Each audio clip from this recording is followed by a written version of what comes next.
लोकांना, मला असं शरीर का, मला हे आईबाप का, मला अशी पत्नी का, असा नवरा का, अशी मुलं का, माझं लग्न का होत नाही, सासू सासरे असे का, भाऊ असे का, मामा काका चुलते असे का, मला शिक्षण का नाही, मलाच धोका का भेटतो, मलाच लोक माझा उपकार का विसरतात, मी लोकांसाठी लई केलं पण ते विसरले, मला चीट केलं, मी गोंधळलो, माझ्या निर्णयामुळं मी पैसे वेस्ट केले, असं का होतं?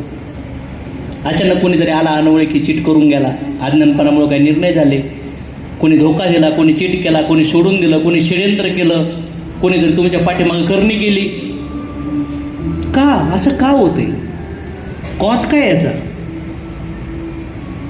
का असं? समाजात जर एकमेकाला दुःख देणं जे एकमेकाच्या हातात असतं तर होलसेलमध्ये लोकांनी दिलं असतं. जर एक माणूस दुसऱ्याला टक्कर देऊ राहिलाय तर त्या टक्करच्या पाठीमागं का तो टक्कर का होऊ राहिली? गाडी बिघडली असन, तो दारू प्याला असन, हे कारण तर व्हॅलिड नाही आहेत. शेवटी काही पण असो, शेवटी इम्पॅक्ट झाला आहे का नाही झाला? नीती म्हणताय मॅडम, बरोबर ना? नीती म्हणजे तरी काय? पुन्हा ते ट्रान्झॅक्शन, स्टेटमेंट, प्रारब्ध, स्पिरिच्युअलिटीमध्ये येत आहे आपण. मग असे आज हेल्थवर प्रोडक्ट भेटन, वेल्थ आली आणि हेल्थ आली तरी तुम्हाला असं वाटतं का तुम्हाला शांत झोप लागल? कोणी सांगितलं? गरीब पण दुःखी आणि श्रीमंत दुःखी आहे. चरस गांजा जास्त ॲडिक्शन लागणारे श्रीमंतच लोक आहेत. इंद्रियाचे भोग वेगळे वेगळे भोग घेऊन थकलेत तरी पण ते भोगमुळं खुश नाही आहेत. ते कुठे खुश आहेत? संघर्षाचे गरिबी आणि श्रीमंतीमध्ये. मग तुम्हाला असं वाटलं की गरिबी म्हणून दुःख आहे, श्रीमंती आल्यावर दुःख गायब होईल? बिलकुल नाही, तिथं पण दुःखच. दुःख नसतं तर बुद्ध जंगलात गेले नसते.